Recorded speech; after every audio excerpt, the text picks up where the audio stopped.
The fortress had possessed no name for longer than memory endured. Imperial archives described it only as a prohibited station orbiting a black dwarf whose dying light scarcely touched the void around it. Ancient star charts marked the region with symbols no scholar still understood. Pilots whispered of impossible echoes carried across empty space, voices that reached them through sealed hulls, urging course corrections toward the forgotten citadel before falling silent forever. Even navigators refused to gaze directly upon the system during warp translation, believing something older than fear lingered within its unnatural stillness. It had not always been abandoned. Long before the Imperium united scattered worlds beneath a single banner, unknown architects had carved the fortress from obsidian black stone, harder than any alloy now forged by mankind. Vast towers rose like petrified spears around a central sanctuary whose walls absorbed every trace of light. Countless inscriptions covered those walls, written in languages belonging neither to humanity nor to any civilization catalogued within imperial records. No machine spirit could decipher them. No psychic vision endured their presence. Every attempt dissolved into fractured dreams and unbearable silence. For centuries the station drifted untouched. Then the dreams began. Across distant sectors, astropaths awakened screaming from identical visions. Entire choirs collapsed into unconsciousness after hearing a single heartbeat echo through the warp. Pilgrims reported seeing an eclipsed sun wherever they traveled, even beneath cloudless skies. The High Conclave dismissed the reports as spiritual contagion until 13 revered prophets, isolated from one another by thousands of light years, delivered precisely the same warning.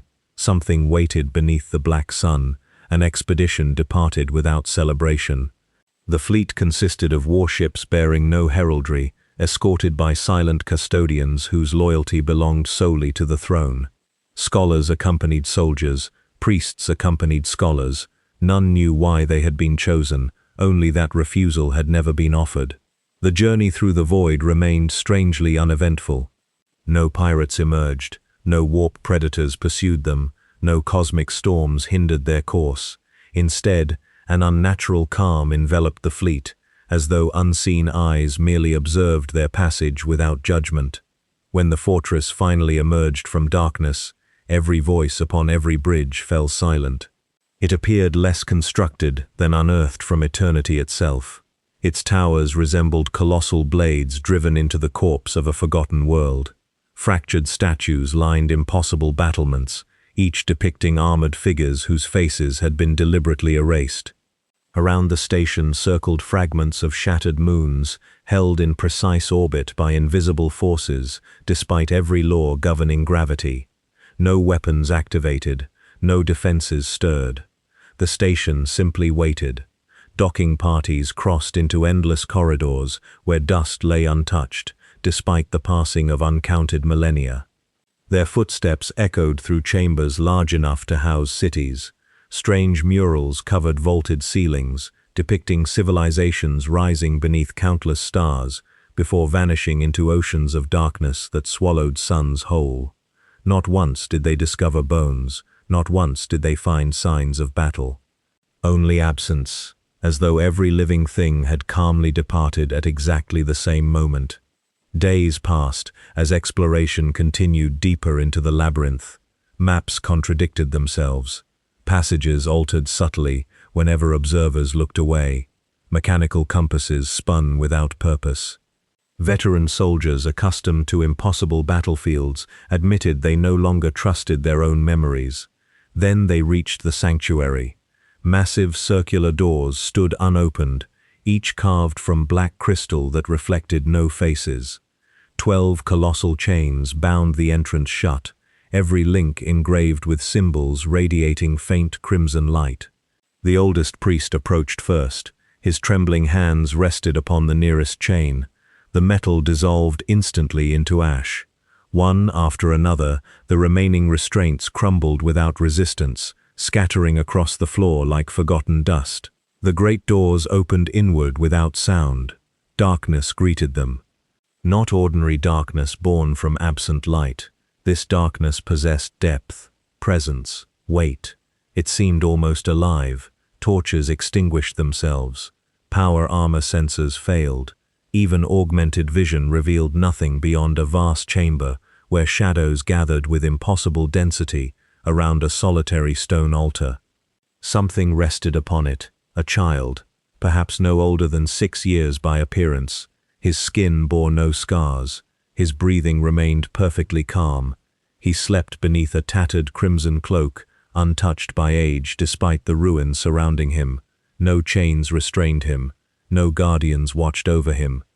Around the altar lay 12 broken weapons, unlike any design recognized by Imperial artisans. Their shattered blades shimmered with faint silver fire before dissolving into dust the instant anyone attempted to study them closely. The scholars whispered impossible theories. The priests began reciting sacred verses. The soldiers tightened their grip upon their weapons. Only one figure stepped forward without hesitation. Marshal Severian had survived campaigns that consumed entire star systems. Countless horrors had failed to shake his resolve. Yet standing before the sleeping child, he felt something entirely unfamiliar. Not fear, responsibility. As though history itself waited upon his next decision. He knelt. The child opened his eyes.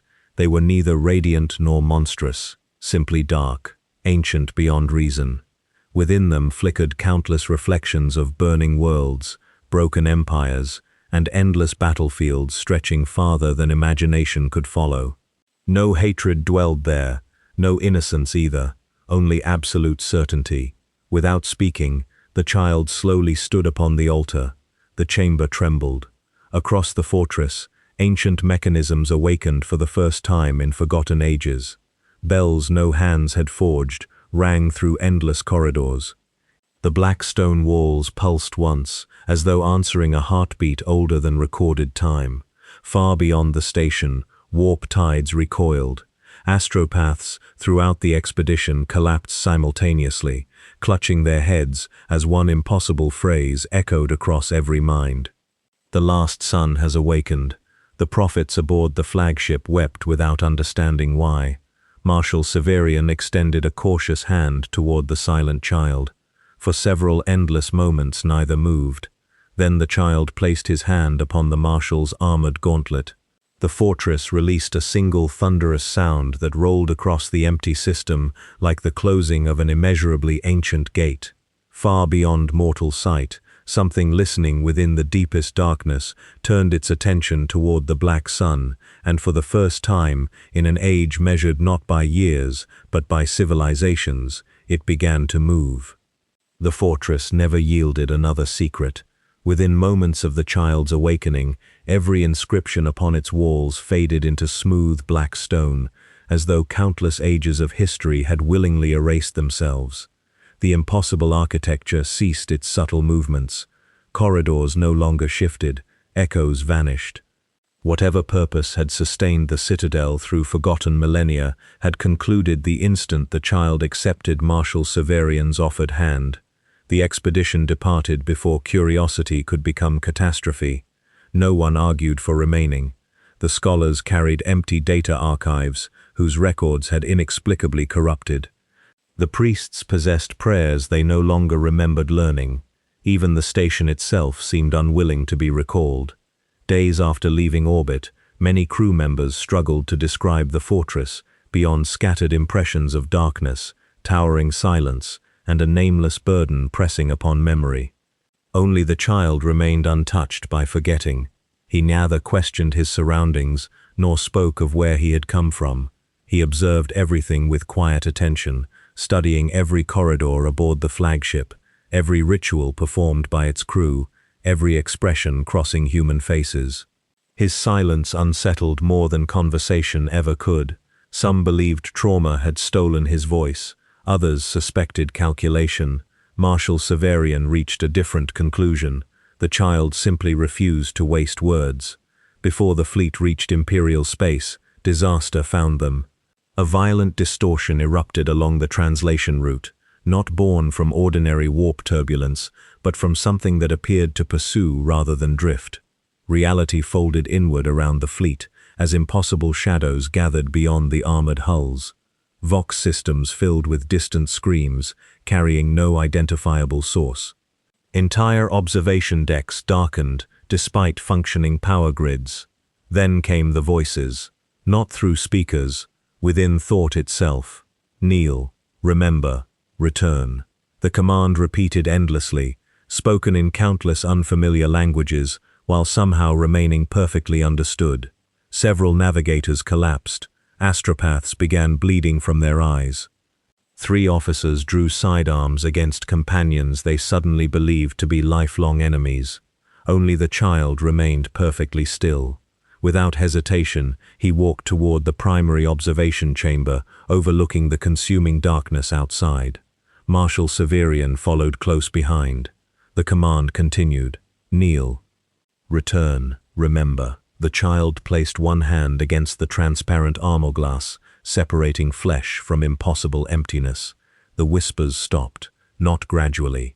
Instantly, the distortion receded into the warp, as though driven back by an unseen force, unwilling to challenge whatever now stood aboard the Imperial vessel.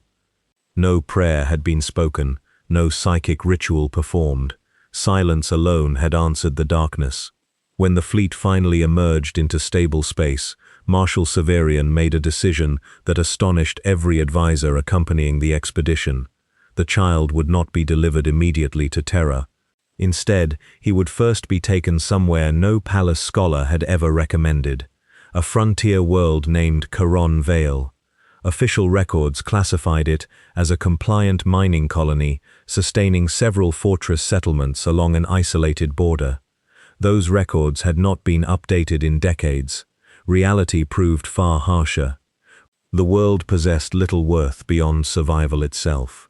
Jagged mountain ranges pierced permanent ash-filled skies, where crimson lightning flashed almost daily. Great forests of black ironwood stretched across valleys littered with colossal skeletal remains, belonging to predators no longer entirely extinct. Winter storms could freeze armored transports solid within hours. Entire villages vanished each season beneath migrations of creatures emerging from caverns beneath the mountains. Yet humanity endured. Not through abundance, through refusal. Every settlement resembled a fortress. Every citizen carried weapons before reaching adulthood. Children learned to recognize monster tracks before learning letters. Faith existed there, but necessity held greater authority. The fleet remained only long enough to establish secure quarters before departing, leaving Marshal Severian with a carefully selected garrison. Officially, the child required observation away from political influence. Unofficially, the Marshal wished to learn whether greatness emerged from inheritance alone or from the trials demanded by unforgiving worlds. Years unfolded without ceremony. The child grew swiftly. His strength surpassed ordinary men before reaching adolescence, though he displayed no interest in demonstrating superiority. He worked beside miners repairing shattered walls after beast attacks. He joined hunters tracking predators across frozen valleys. He carried the wounded without complaint and buried the fallen without speeches. The settlers eventually offered him a name, Cassian. He accepted it without attachment. The people noticed stranger qualities with passing years. He never celebrated victory, never sought reward, never accepted praise. If thanked, he simply returned to work. When asked why he fought so relentlessly against the horrors beyond their walls, he answered only once. They keep coming, nothing more. That became sufficient. The greatest trial arrived during the 7th long winter. Entire mountain passes erupted as creatures, unlike any previously encountered, descended from the northern glaciers. Towering beasts cloaked in living stone crushed fortress gates beneath impossible strength, while smaller predators swarmed through collapsing defenses. Settlement after settlement disappeared beneath overwhelming numbers. Refugees fled toward the central citadel. Many believed the world had reached its end. The council ordered every surviving settlement to retreat behind the capital's immense walls and abandon the outer provinces forever. Cassian refused. He gathered barely 200 volunteers, miners, hunters, blacksmiths, farmers, men and women too exhausted to believe victory remained possible. No banners accompanied them, no priests offered blessings, no commander promised survival. They marched north because retreat would merely postpone extinction. For 12 relentless days they fought across frozen valleys where snowfall concealed both dead and living alike. They collapsed bridges beneath advancing monsters, ignited forests to trap larger beasts, and transformed abandoned quarries into killing grounds through patience rather than desperation. Cassian always walked at the front, never shouting, never hesitating. When weapons shattered, he fought with broken steel. When ammunition failed, he fought with stone. When surrounded, he advanced instead of retreating. His example spread through weary hearts more powerfully than any speech. The invasion broke. Not because every monster perished, because those remaining turned away. Survivors later argued endlessly over what they had witnessed. Some swore the beasts had feared Cassian. Others believed something unseen followed him through every battlefield. Cassian rejected every explanation. They chose another path, he said. The settlers hailed him as their protector. The oldest elders declared the gods themselves had sent him. Shrines appeared outside workshops and homes, each bearing crude carvings attempting to capture his likeness. Families lit candles beneath those images before beginning each day's labor. Hunters whispered his name before entering dangerous forests. Cassian destroyed the first shrine with his own hands. Then the second. Then every altar built afterward. When questioned, he looked upon the gathered settlers with quiet disappointment rather than anger. No one should kneel while monsters still breathe. The word spread farther than any victory he had won. Some obeyed. Others continued praying in secret. Yet every person who heard him understood one truth beyond argument. Their defender sought no worship, only the strength for humanity to stand on its own feet against whatever darkness would come next, though beyond the stars, another destiny had already begun searching for him. The years hardened Caron Vale without breaking it. Fortresses once repaired in desperation became stronger than before. Watchtowers rose along mountain ridges where only broken stone had stood. Children who had survived the 7th long winter reached adulthood believing courage was measured not by victory, but by the willingness to stand when every certainty had already failed. Cassian remained unchanged in the ways that mattered. Time broadened his shoulders, sharpened his features, and transformed quiet endurance into undeniable authority, yet he never accepted command through ceremony. When walls required rebuilding, he carried stone beside laborers. When predators descended from the northern glaciers, he joined the first patrol instead of directing it from safety. His presence erased hesitation more effectively than orders ever could. The people followed because he never demanded that they do so. Far beyond the frontier, another campaign neared its conclusion. The Great Crusade continued to unite scattered worlds beneath a single dominion, its expanding borders swallowing kingdoms, empires, and forgotten civilizations with relentless momentum. Entire sectors celebrated liberation, while others mourned conquered traditions. Across countless systems, one question persisted within military councils and secret chambers alike. How many lost sons still remained unfound? Only one man possessed the answer. Even he chose silence. Within the imperial palace, beneath vaults supported by impossible columns of white stone and living gold, the emperor stood before an immense star map suspended within darkness. Thousands of lights shimmered across its surface, each representing a world carrying humanity's uncertain future.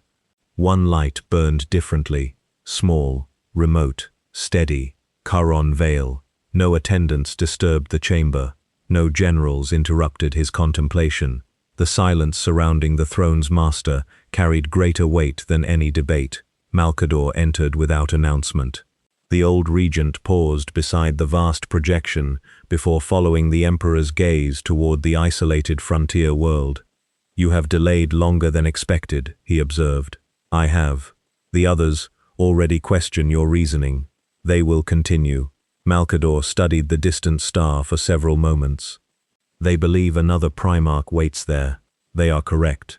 And yet you have left him untouched. The Emperor answered only after a long silence, because he has not yet become himself. No further explanation followed.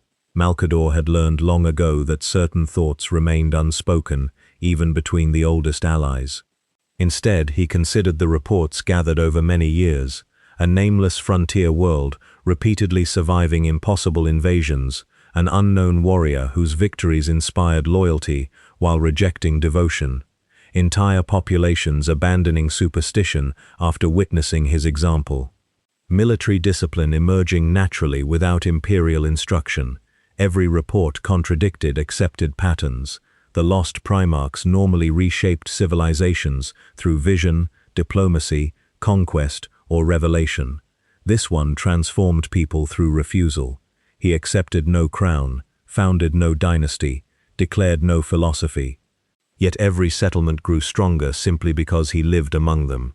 The crusade requires generals, Malcador finally said. It possesses many.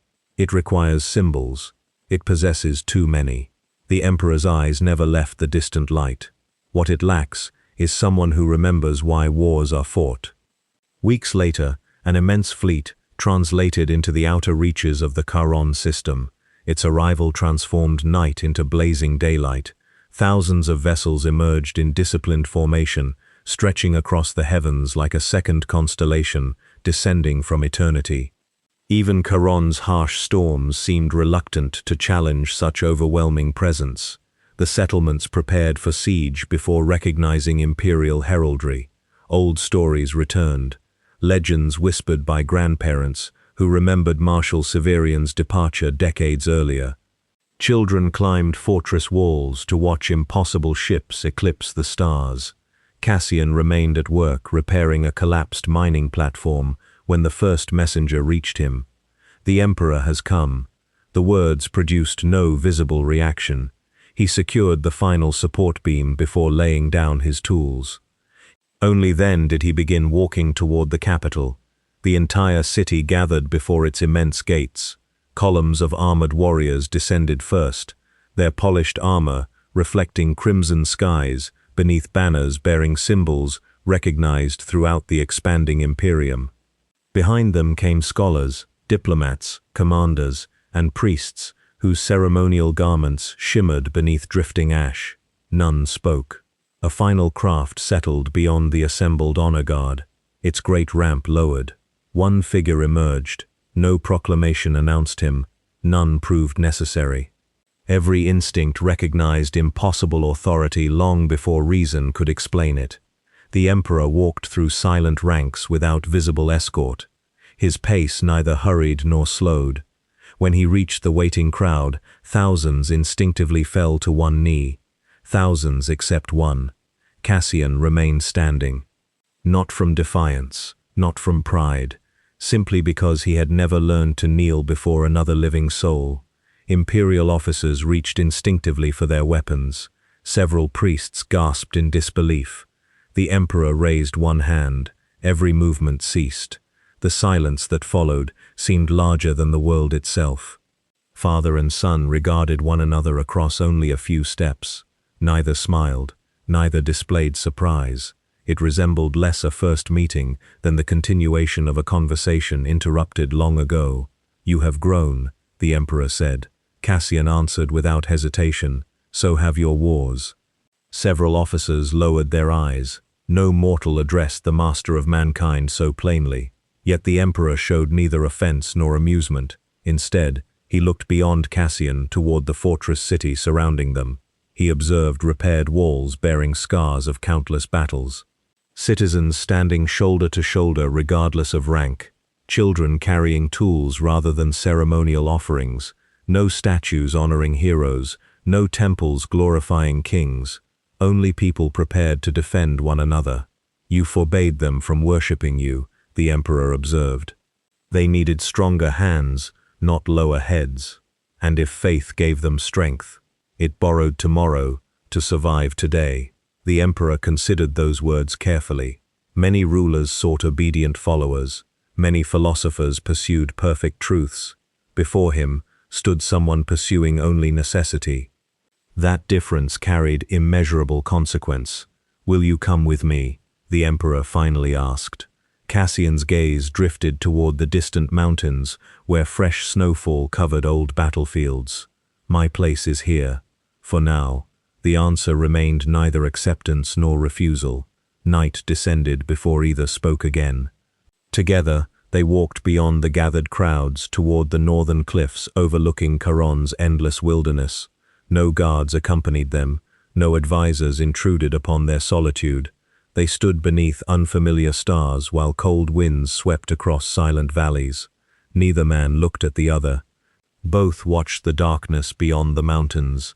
Somewhere within that vast horizon, unseen creatures had already begun moving once more, as though the meeting of father and son had awakened forces that had waited with infinite patience for this single moment. Morning arrived without ceremony. The conversation upon the northern cliffs ended as quietly as it had begun. Neither father nor son claimed victory over the other's convictions. The Emperor offered no command, demanding immediate obedience, and Cassian made no declaration binding himself to the Imperium. Yet something fundamental had shifted before dawn. The silence between them had become an understanding rather than an obstacle. For 7 days the Emperor remained upon Charon Vale. He spoke with miners repairing fractured tunnels beneath the mountains. He observed hunters returning from frozen forests, carrying wounded companions before trophies. He walked among blacksmiths whose forges never cooled because survival allowed no seasons of peace. Everywhere he found the same pattern. No citizen expected rescue, no citizen expected miracles. Every life depended upon the labor of another. Cassian had built no kingdom. He had forged resilience. The Emperor recognized its value. On the 8th morning, he extended the invitation once more. "This world no longer requires only your hands." Cassian studied the settlements stretching across the valley below. Watchtowers stood complete. New patrols moved confidently through the forests. Children trained beside veterans who had once fought under his command. They no longer searched for him before making difficult decisions. They had learned to stand without leaning upon one man.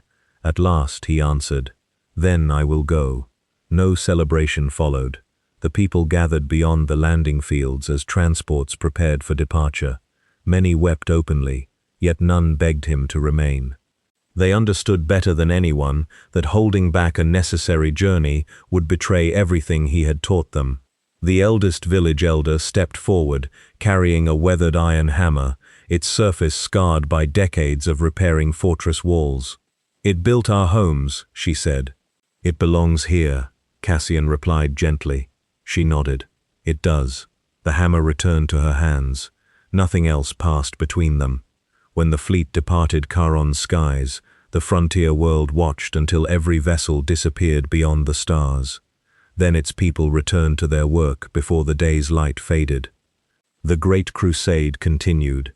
Aboard the Emperor's flagship, Cassian encountered the immense machinery sustaining an empire measured not by nations, but by galaxies. Endless stratagems, calculated campaigns unfolding across thousands of systems simultaneously. Vast manufactorums forged weapons without pause. Entire libraries preserved histories spanning forgotten ages. He absorbed every lesson without awe. Power interested him only when it protected lives. The Emperor noticed. Weeks later, within the gene forges hidden beneath one of the Imperium's greatest fortress worlds, the final preparations began. A legion had awaited its father for many years. Unlike the older legions whose identities reflected centuries of warfare beneath their rediscovered primarchs, these warriors possessed no defining purpose beyond disciplined obedience. They had fought with competence across countless campaigns while remaining incomplete, their traditions deliberately unfinished until the arrival of the one whose blood they carried. Now they assembled within an immense hall, 10,000 warriors, towering figures clad in unadorned grey armor. No banners decorated the chamber, no triumphs adorned the walls. They waited in silence. Cassian entered beside the Emperor. Every legionary dropped to one knee. The sound echoed through the hall like distant thunder. Cassian remained motionless. For several long moments he simply regarded them. "Not as weapons, not as heirs, as men. Stand," he said quietly. They obeyed. "You were made to fight." No one answered. "You were not made to worship me." Several officers exchanged uncertain glances. "You will never kneel to me again." The words spread through the vast chamber with startling weight. Many had expected glorious speeches promising conquest. Others anticipated declarations of destiny. Instead, their Primarch removed expectations they had carried since creation. "If you follow me," Cassian continued, "it will be because you believe the path ahead deserves walking." The Emperor watched without interruption. He neither approved nor corrected the moment. The Legion accepted its father in absolute silence. The transformation began immediately. Ancient heraldry prepared by Imperial artisans disappeared from armor and banners alike. Ornamental decorations, celebrating individual glory, were removed. Elaborate victory rituals ended. Medals recognizing personal achievement gave way to marks honoring lives successfully defended. Discipline remained absolute. Pride quietly vanished. Military advisors questioned the changes. "Morale depends upon recognition," one general argued. Cassian answered simply, "Purpose survives longer." Training evolved as swiftly as custom. Legionaries learned to fight alone for weeks without supply lines, before regrouping seamlessly into overwhelming formations. They practiced rescuing civilians before securing strategic objectives. Entire exercises ended in failure whenever unnecessary casualties mounted, regardless of battlefield success. Many commanders protested. Such priorities reduced operational efficiency. Cassian disagreed. A victory that empties tomorrow is another defeat. His legion absorbed the lesson. Soon whispers spread through the wider crusade. The 21st Legion marched differently. They accepted impossible assignments without complaint. They abandoned no wounded. They claimed no conquered treasures. When campaigns concluded, they remained behind rebuilding shattered infrastructure before advancing toward the next war. Some admired them. Others considered them dangerously idealistic. Among the Primarchs already commanding mighty legions, curiosity slowly transformed into suspicion. Reports reached distant flagships, describing a brother unlike any previously discovered, a warrior who despised ceremony, a commander uninterested in fame, a Primarch who neither inspired worship nor demanded admiration. One remarked that such restraint concealed hidden ambition. Another believed it revealed profound weakness. None had yet met him. Their opinions hardened regardless. The Emperor allowed every rumor to spread unanswered. He understood that unity forged without disagreement remained fragile. Sooner or later, every son would measure himself against the 21st. Before those inevitable meetings, however, the Legion required its first true trial. Distress signals reached the flagship from the frontier sectors bordering the veiled expanse. Entire colonies had ceased communicating. Reconnaissance fleets vanished without transmitting battle reports. Survivors who escaped described cities still standing perfectly intact, yet completely empty, as though every inhabitant had disappeared between one heartbeat and the next. No corpses remained, no signs of invasion, only silence. The Imperial War Council recommended quarantine until further intelligence could be gathered. Cassian studied the fragmented reports. Then he spoke a single sentence. "If people are still alive, delay is another kind of surrender." The Emperor met his son's unwavering gaze. Without visible hesitation, he authorized the 21st Legion's first independent campaign. As the fleet altered course toward the forgotten frontier, no celebrations marked the beginning of its history. Only thousands of silent warriors prepared their weapons while the stars ahead seemed to grow strangely dim, as though the darkness awaiting them had already begun extinguishing light long before their arrival. The fleet entered the veiled expanse beneath a silence unlike any battlefield the 21st Legion had ever known. Ordinary war announced itself through burning worlds, fractured distress calls, and the unmistakable signatures of violence echoing across the void. Here, none of those signs appeared. Planet after planet revolved peacefully beneath distant suns. Orbital stations maintained precise formation. Navigation beacons continued broadcasting flawless signals, yet every transmission carried the same impossible absence. No human voice answered. Reconnaissance vessels advanced first. Their crews discovered merchant convoys drifting with engines still active and cargo untouched. Meals remained upon tables inside command decks. Personal journals lay open beside half-finished entries. Maintenance servitors continued their endless routines through corridors abandoned only moments before, though official chronometers insisted nearly 3 months had passed since the last confirmed communication. Nothing had decayed, nothing had been looted. Humanity itself had simply vanished. The Imperial Council accompanying the expedition urged immediate withdrawal until stronger fleets could arrive. Cassian refused. If something erased entire populations without battle, he said, leaving only guarantees, another world disappears before we return. The search expanded. 3 inhabited systems yielded identical mysteries before a faint signal finally emerged from the 4th. Its origin lay upon the shrine world of Asterion. Long before Imperial unification, pilgrims had crossed dangerous trade routes to reach its vast temples carved into mountains of pale stone. Even after compliance, the world retained unusual influence among frontier populations because countless traditions older than the Imperium still lingered beneath newer ceremonies. The signal repeated continuously, not words, music, thousands of voices singing in flawless harmony. No instruments accompanied them, only human voices sustained without pause for days beyond ordinary endurance. The fleet entered orbit cautiously. At first glance, Asterion appeared untouched. Immense cathedrals crowned every mountain peak. White cities shimmered beneath gentle sunlight.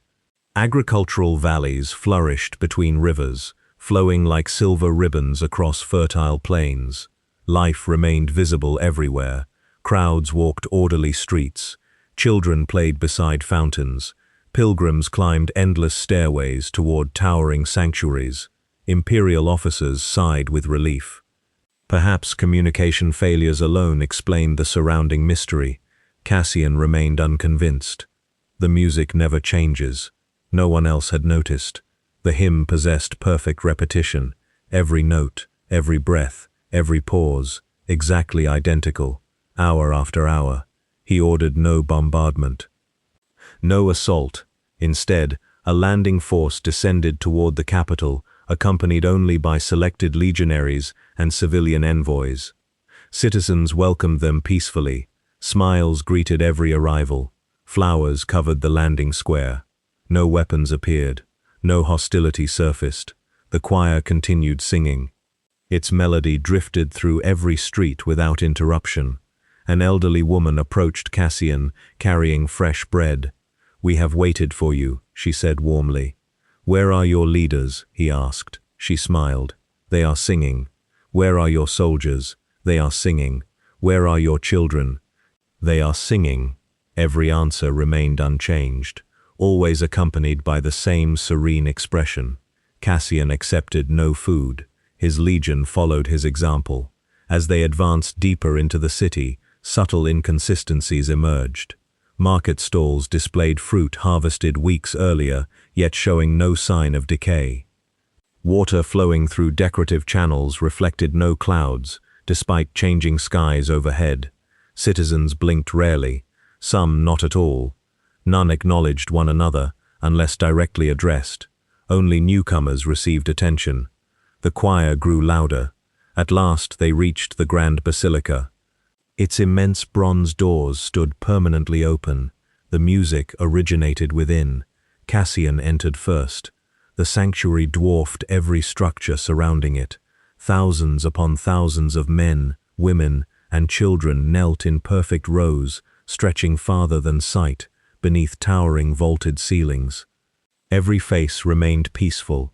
Every mouth moved in flawless unison as the endless hymn echoed through sacred halls, illuminated by golden light, pouring from unseen windows. No one looked toward the arriving legion. They simply sang.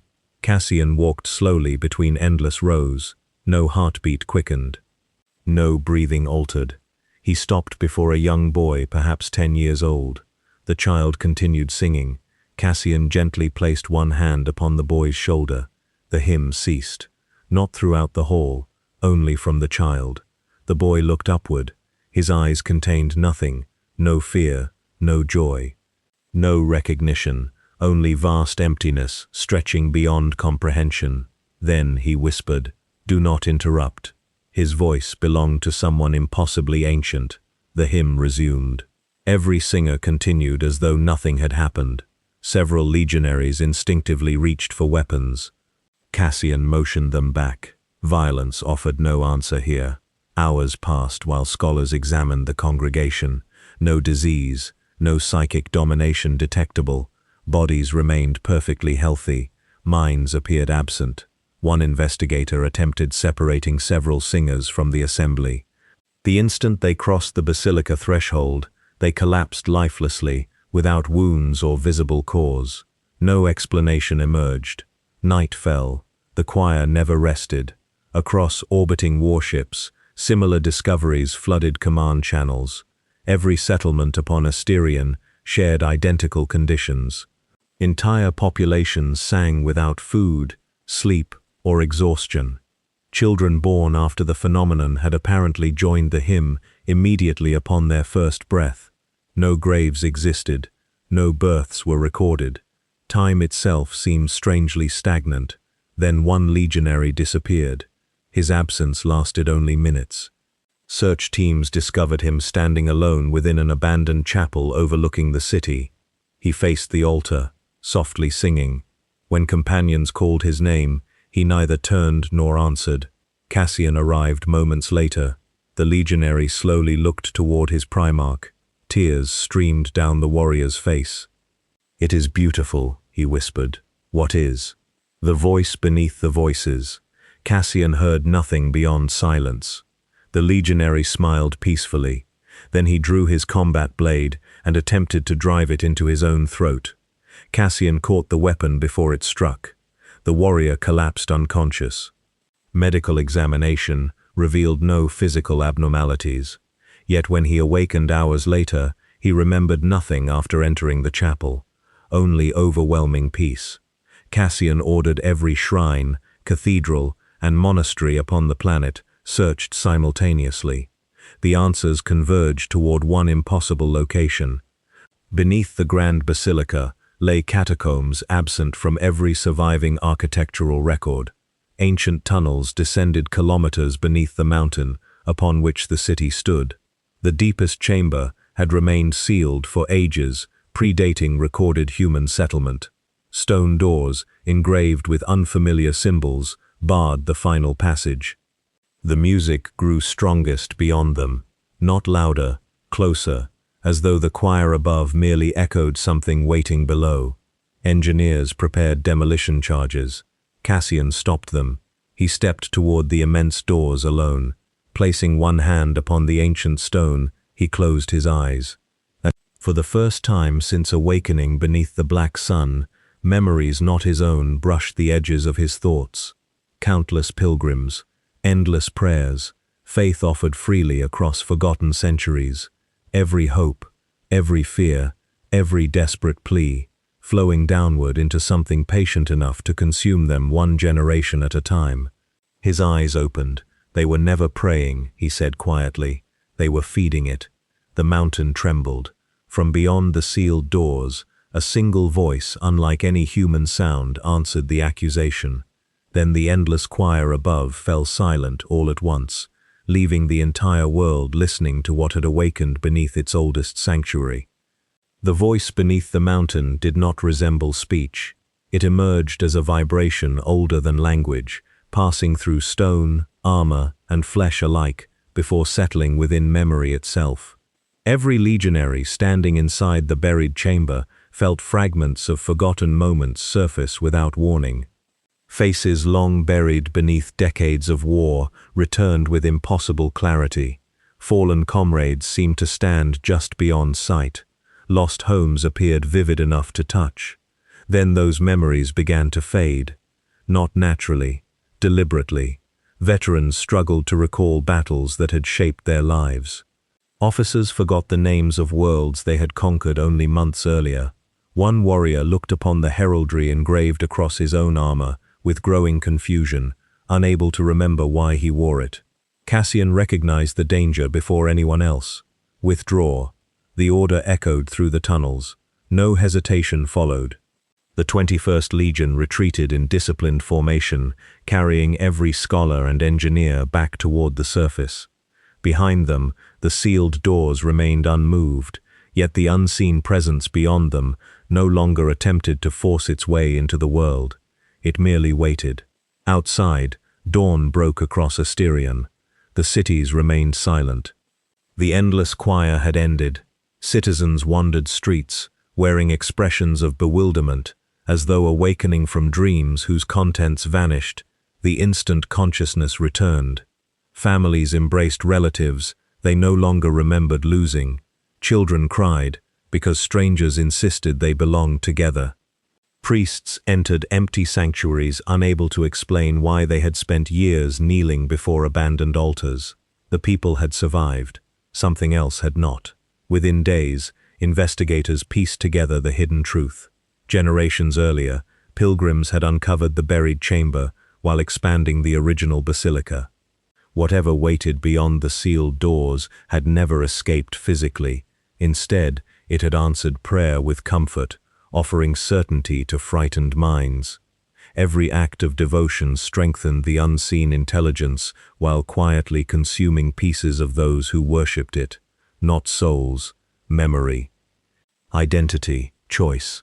By the time anyone recognized the exchange, entire civilizations had forgotten they were making it.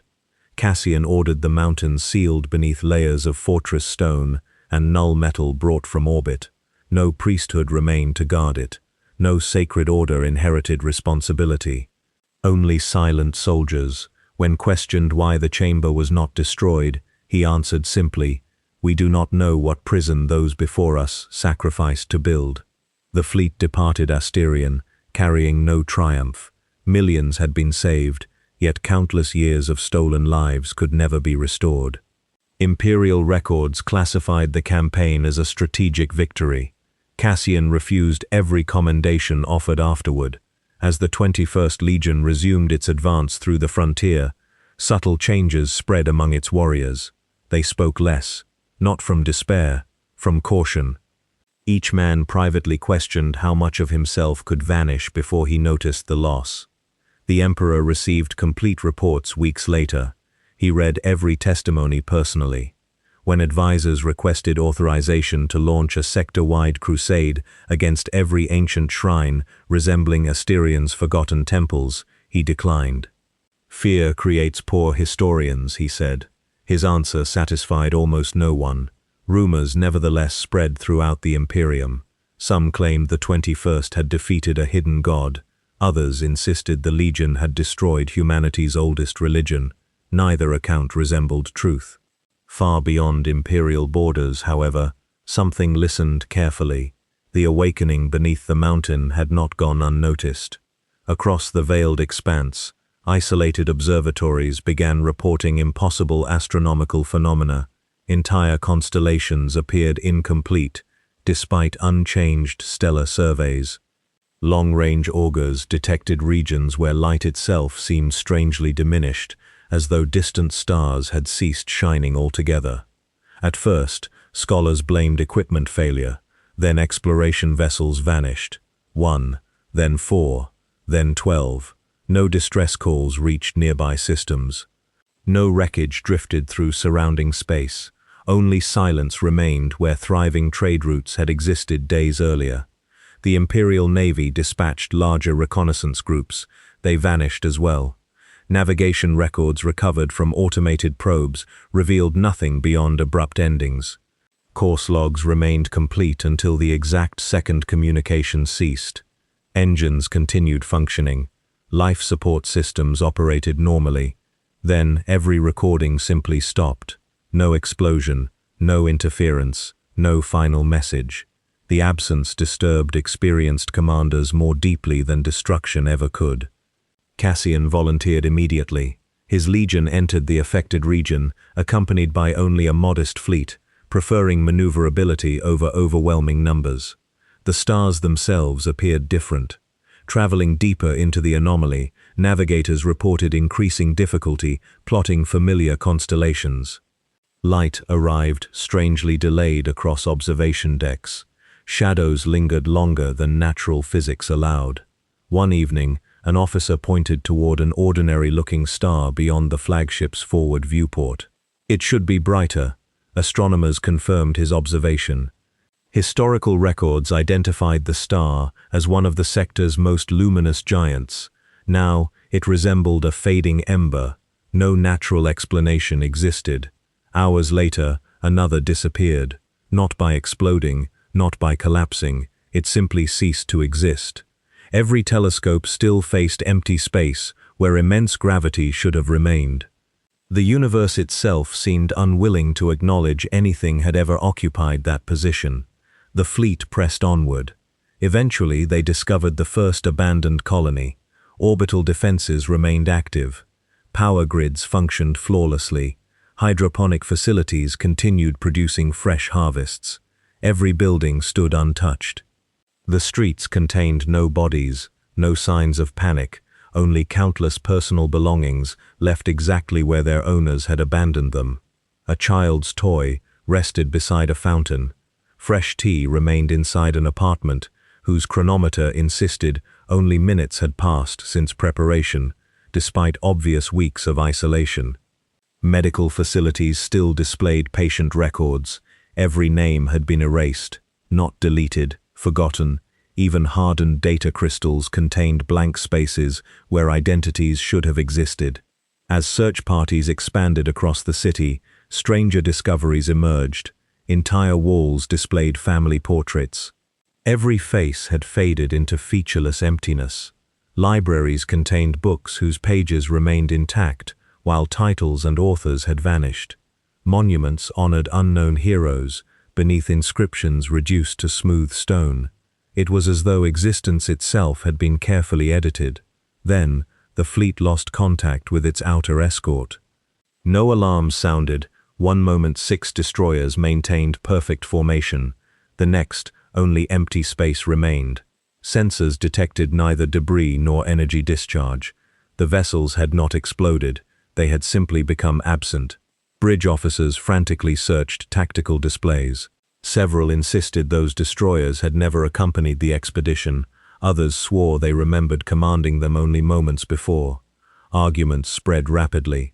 Cassian silenced them with a single question. How many ships did we bring here?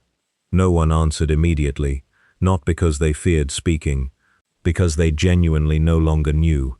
Beyond the flagship's armored hull, another distant star quietly disappeared from the heavens, and for the first time since leaving Caron Vale, Cassian felt the unsettling certainty that his enemy did not merely conquer civilizations, it erased the evidence they had ever lived at all.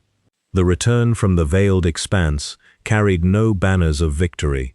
Cassian's fleet emerged into stable space, diminished in ways no manifest could accurately measure. Official records confirmed losses among escort vessels, yet surviving officers argued endlessly over their exact number. Some remembered commanding squadrons that no longer appeared in naval archives. Others found personal journals referring to comrades whose names had vanished from every registry. The uncertainty spread quietly through the fleet, like an unseen illness. Cassian forbade speculation. What cannot yet be understood, he told his commanders, must not become certainty. Even so, silence replaced conversation throughout the voyage. When the expedition reached the Imperial heartlands, reports from Asterion and the Veiled Expanse were delivered directly to the Emperor. No copies circulated through ordinary military channels. Entire sections remained sealed beneath the highest classifications.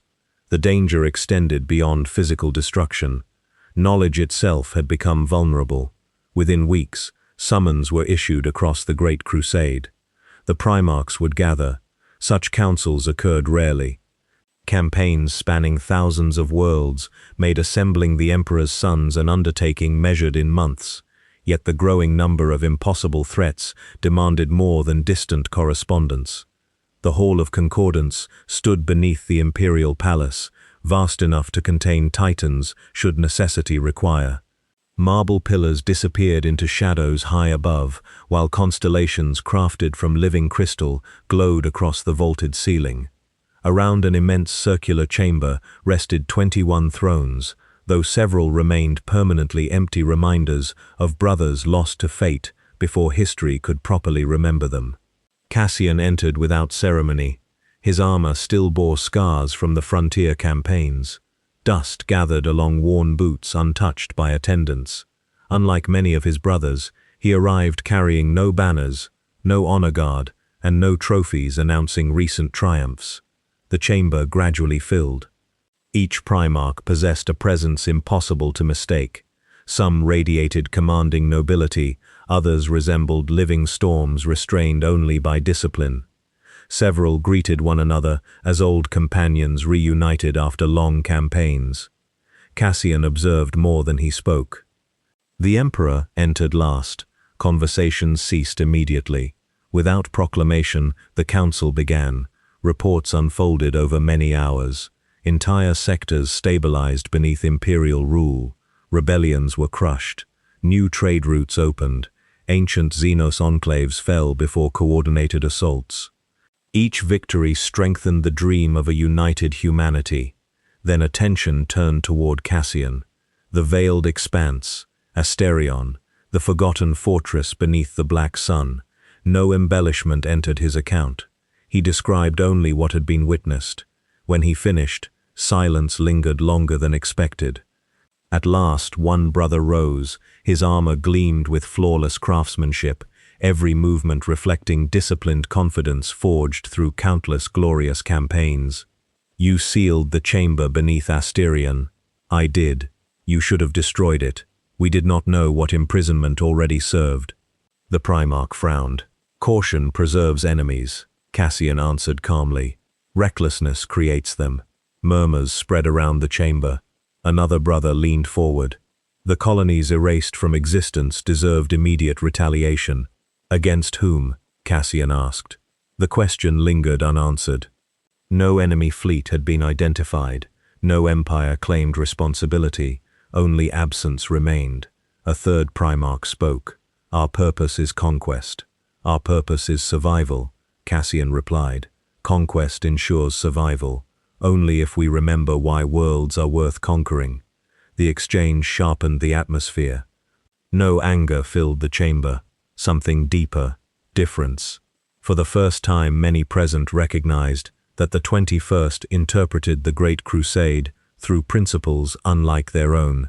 Several brothers viewed humanity's future as a monument requiring absolute unity regardless of sacrifice. Others believed strength itself justified difficult choices. Cassian measured every campaign by lives preserved after victory rather than territories claimed during battle. The disagreement reached beyond strategy. It touched purpose. One Primarch finally voiced what many had quietly considered. "You hesitate too often." Cassian regarded him steadily. "I choose carefully. History rewards decisive men. It also buries them." The Emperor listened throughout without interruption. No judgment crossed his features. Malcador alone noticed how closely the discussion mirrored conversations long anticipated, but never before spoken aloud. Then another voice entered, older, measured. "If faith enslaves humanity, why preserve the Imperium's own rituals?" The question came from a brother renowned less for conquest than contemplation. Many eyes turned toward the Emperor. Cassian answered before his father could. "Ritual gives structure. And worship? It asks others to stop thinking." Several commanders shifted uneasily. Such distinctions carried dangerous implications. The Imperium itself depended upon symbols powerful enough to unite civilizations separated by unimaginable distances. Could unity survive without reverence? Could authority endure if every citizen questioned instead of obeyed? no consensus emerged. The council stretched late into the night. Military disagreements gradually yielded to philosophical ones: justice, duty, mercy, freedom, obedience. Each brother defined them differently despite serving the same empire. Cassian defended none as universal truths, only necessities shaped by circumstance. When discussions finally ended, the emperor dismissed the assembly without declaring any victor. Groups formed naturally as primarchs departed the hall. Old alliances strengthened, new suspicions quietly appeared. Cassian left alone. Malcador intercepted him within an empty colonnade overlooking Terra's endless lights. "You expected agreement?" the regent asked. "No." "Disappointment?" "No." "What then?" Cassian watched countless ships crossing the night sky above humanity's greatest world. "They are good men." "Most are. They simply fear different futures." Malcador nodded. "So do you." Cassian remained silent. The old regent studied him carefully. "You believe something larger approaches. I know something does." Far beyond Terra, hidden observatories continued monitoring the fading frontier. More stars disappeared each passing week. Entire systems slipped quietly from astronomical charts. The phenomenon accelerated despite every precaution. Before dawn, emergency astropathic messages reached the imperial palace, not from the veiled expanse, from 3 entirely separate frontiers. Each reported identical anomalies: memory failing, history unraveling, light vanishing. The impossible silence had begun spreading beyond the borders where it was first discovered. The council had ended without unity, yet the darkness advancing across the galaxy cared nothing for differing ideals. It moved with patient certainty toward every civilization beneath every remaining star, while the Emperor, standing alone before the vast map of human space, quietly extinguished another light with his own hand, not because the world had fallen, but because it no longer existed within history's memory to be saved. The disappearance of entire worlds from history transformed the Imperium more profoundly than open war ever had. Battles could be studied, defeats could be avenged, ruins preserved evidence that civilizations had once struggled beneath familiar stars. Yet the advancing silence denied even remembrance. Records dissolved into contradiction. Veterans returned from campaigns carrying memories no archive could confirm. Astronomers discovered blank regions where thriving sectors had supposedly existed only months before. Fear spread carefully.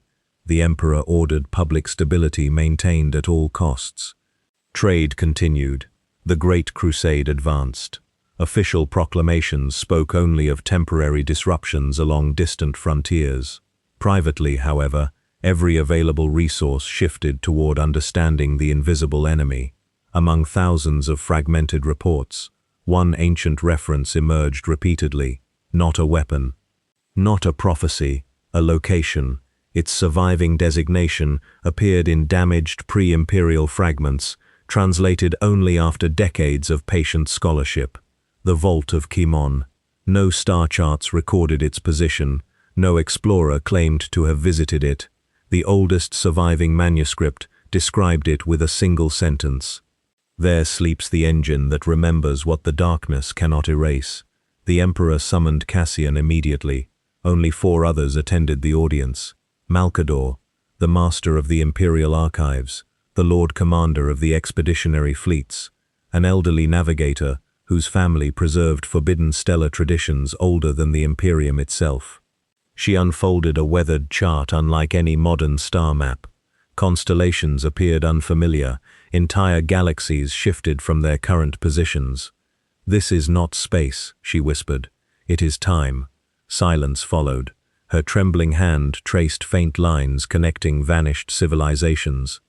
The vault cannot be reached through present coordinates because its builders anchored it against historical movement. Every age sees the entrance somewhere different. Malcador studied the impossible geometry. Can it still be found? It wishes to remain forgotten. Cassian finally spoke. Forgotten things still leave footprints.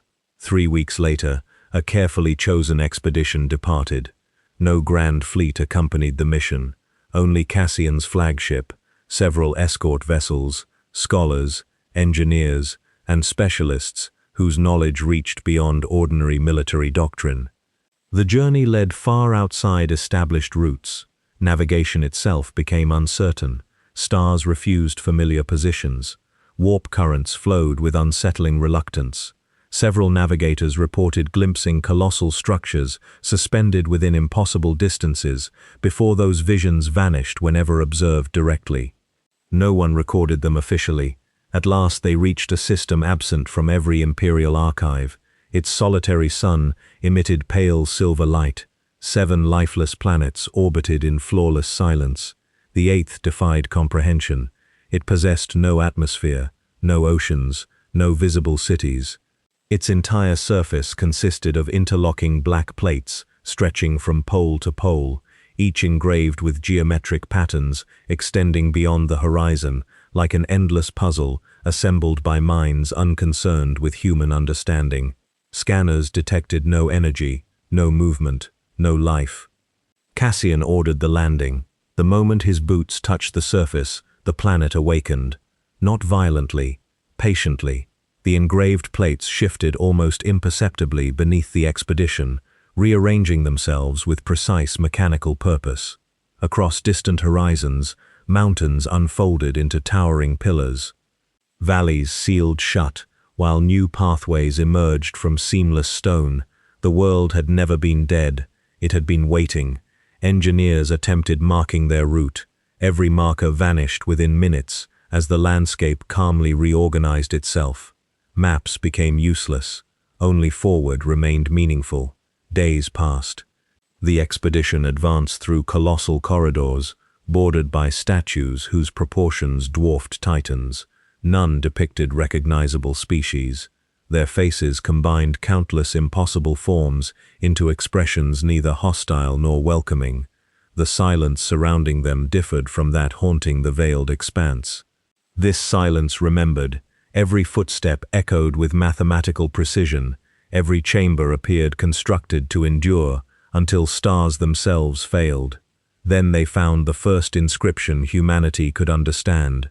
Not carved, projected across polished stone as they approached.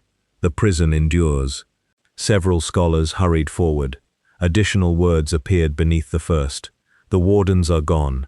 Do not open what they refused to kill. No signature followed. No explanation. The path continued downward. The expedition descended through immense spiral passages, reaching kilometers beneath the planetary crust. Heat gradually vanished despite increasing depth. Eventually, breath crystallized before every face, although environmental sensors reported impossible temperatures that should have sustained comfortable conditions. Reality itself seemed uncertain. Finally, they reached the central chamber. No human language possessed adequate scale. An artificial cavern larger than continents stretched beyond visible limits beneath a ceiling lost within darkness. Suspended at its center floated an immense sphere forged from countless rotating rings, each carrying continents of engraved mechanisms moving with flawless synchronization despite unimaginable age. The engine. Its surface pulsed with faint silver light. Not power, memory. Every rotation projected fragments of forgotten histories across the surrounding void.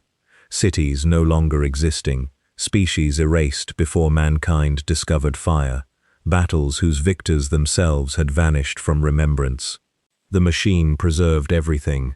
One scholar collapsed weeping after recognizing his own childhood village among countless visions, despite official records proving it had never existed. Cassian approached alone. The engine responded. Its countless rings slowed. A voice emerged. Not mechanical, not organic, simply inevitable. One more remembers. Cassian neither reached for a weapon nor answered immediately. What are you? The last witness. Who built this place? They who feared forgetting more than death. The silver light intensified. Images expanded across the chamber. A civilization unlike humanity, constructing impossible worlds around immense machines, identical to the engine. Then another vision followed. Darkness advancing. Not armies, not monsters. Absence itself consuming history. Entire galaxies faded into blankness while those ancient builders desperately recorded every name, every face, every memory inside colossal mechanisms scattered throughout existence. They imprisoned it, the voice continued. Where? Beneath. The chamber trembled. Far below the floating engine, something shifted. A sound emerged unlike any heard before, not movement, breathing, slow, patient, immeasurably old. Warning sigils erupted across every surrounding surface. Containment, breach probability increasing. The scholars shouted conflicting instructions. Engineers raced toward failing mechanisms they could scarcely comprehend. Cassian looked beneath the floating rings. Far below, where darkness should have remained complete, a single enormous eye opened within the abyss. It was not watching the expedition. It was looking past them, toward the stars above. The engine spoke once more, its ancient voice carrying neither panic nor hope. The prison has held for longer than memory. The great eye blinked. Memory is ending. Across the chamber, the first containment ring cracked with a sound so soft that only Cassian seemed to hear it, and he understood with chilling certainty that the forgotten civilization had never built the engine to destroy the darkness. They had built it only to delay the moment when someone else would inherit their impossible burden. The fracture in the containment ring did not widen. It remained a single narrow line across ancient silver metal, almost insignificant against the immeasurable scale of the engine. Yet every scholar standing within the chamber understood what they had witnessed. Structures built to endure beyond civilizations did not crack without consequence. Something beneath them had begun exerting pressure that no prison was meant to withstand forever. The ancient voice spoke again. Repairs are no longer possible. Cassian looked toward the immense machinery suspended above the abyss. Can the breach be slowed? It already has been. For how long? The engine answered with perfect calm. Longer than those who built me believed possible. No satisfaction accompanied the statement, only exhaustion. The expedition withdrew carrying more questions than certainty. Before departing, Cassian ordered every observation gathered inside the vault copied into multiple physical archives rather than relying solely upon digital records. Too many enemies had already demonstrated the ability to erase information that existed only within machines. The engine offered no farewell. As the last transport ascended toward orbit, its countless rotating rings resumed their endless motion, preserving memories of civilizations that no longer possessed names. The return journey unfolded beneath growing unease. Imperial command expected strategic recommendations. Instead, Cassian delivered an impossible conclusion. The true enemy could not be conquered through conventional war. No fleet could bombard absence. No army could besiege forgetfulness. Victory demanded preserving humanity itself before reclaiming territory. Many commanders rejected the reasoning immediately. Empires survived through expansion. Delay invited rebellion. Strength required momentum. Cassian proposed something unprecedented. Entire crusade routes would temporarily change. Instead of driving relentlessly toward distant conquests, selected fleets would reinforce vulnerable frontier systems, strengthen civilian infrastructure, restore abandoned defenses, and establish permanent bastions, linking isolated populations into mutually supporting networks. Several generals objected fiercely. Such campaigns promised little glory. Few new worlds would be claimed. Political influence gained through conquest would inevitably slow. The Emperor nevertheless approved the experiment. The 21st Legion received authority over a vast frontier corridor stretching across dozens of unstable sectors. Other legions mocked the assignment quietly. They pursued legendary victories while Cassian repaired forgotten provinces. Years passed. His campaigns produced astonishing results. Worlds expecting invasion instead received engineers before soldiers. Fortress walls rose around agricultural settlements, long ignored by previous administrations. Trade routes reopened between isolated colonies.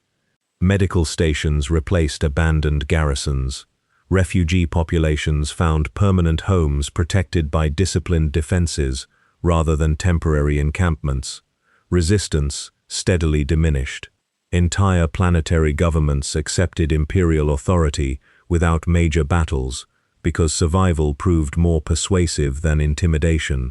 Military historians named the approach the Bloodless Crusade. The title spread rapidly despite Cassian's indifference.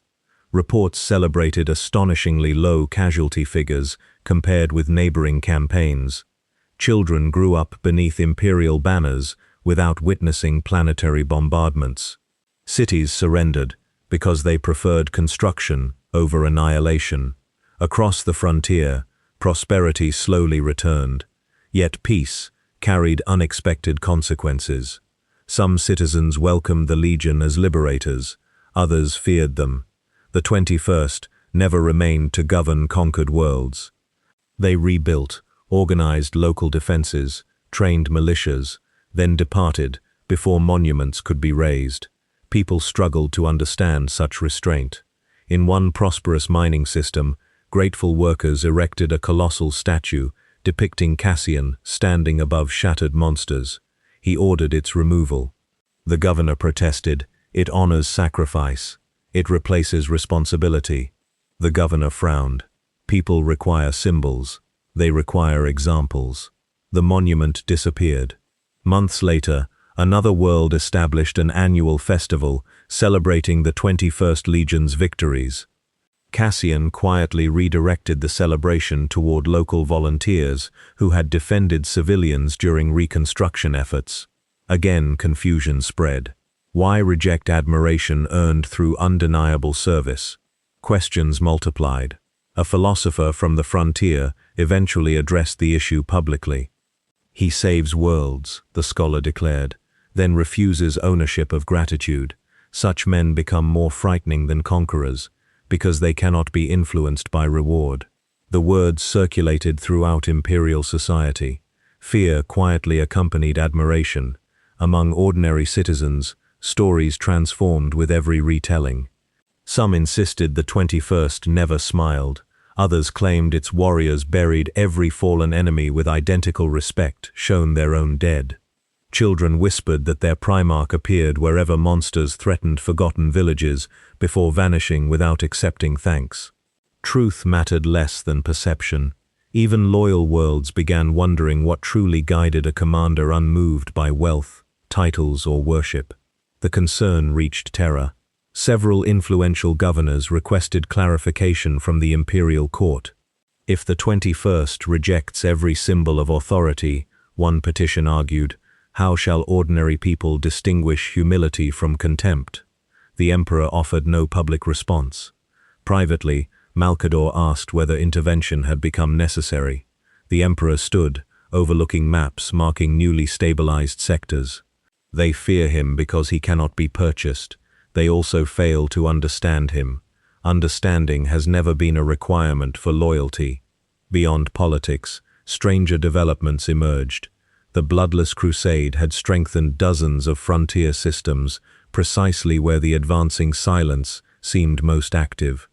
Entire populations now maintained constant communication through redundant physical archives, messenger fleets, and oral traditions, alongside digital records. Unexpectedly, disappearances slowed, not everywhere, only within Cassian's protectorates. Scholars debated endlessly. Some credited improved logistics, others suggested coincidence. Cassian noticed another pattern: communities preserving shared memory through daily labor, personal relationships, and practical traditions resisted historical erosion longer than isolated worlds dependent entirely upon centralized institutions. The realization unsettled him. Perhaps civilizations did not survive solely because walls remained standing. Perhaps they endured because ordinary people remembered one another. His conclusions never reached completion. An emergency transmission interrupted every ongoing campaign. The source originated from an observation fortress, guarding the outer frontier, beyond the reconstructed sectors. Its commander transmitted only one sentence before communication ended. We found where the stars are going. Cassian diverted the entire legion immediately. When they reached the fortress, no battle had occurred. Weapons remained unfired. Crew stations stood occupied. Thousands of personnel sat motionless before observation arrays, their eyes fixed upon the darkness beyond the system's edge. None responded to spoken commands. Each quietly repeated the same words. "They are crossing." Astronomers directed Cassian toward the main telescope. Far beyond the final visible stars stretched an immense region of perfect blackness, unlike ordinary space. Within it, faint points of light drifted slowly inward. Entire stars, not extinguished, moving. Drawn toward something impossibly vast, hidden beyond perception. Then one by one, those distant suns vanished into the darkness, without explosion, without resistance, and without leaving even the memory of where they had once shone, while every silent observer continued whispering the same haunting certainty. They are crossing, and something on the other side is waiting for all who follow. The fortress observatory remained untouched after its evacuation. Cassian ordered every witness removed from the great telescope chamber and placed under careful observation rather than confinement. Physicians found no disease. Psychers sensed no familiar corruption. The men and women who had watched the drifting stars retained their physical health, yet each continued speaking only a single sentence whenever consciousness returned. "They are crossing," nothing more.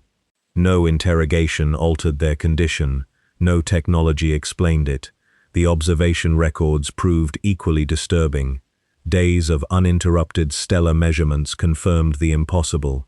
The distant suns had not collapsed, exploded, or disappeared through natural processes. Their trajectories had changed with impossible precision, each drifting toward the same unseen region beyond the mapped frontier. The stars themselves appeared to be answering a summons.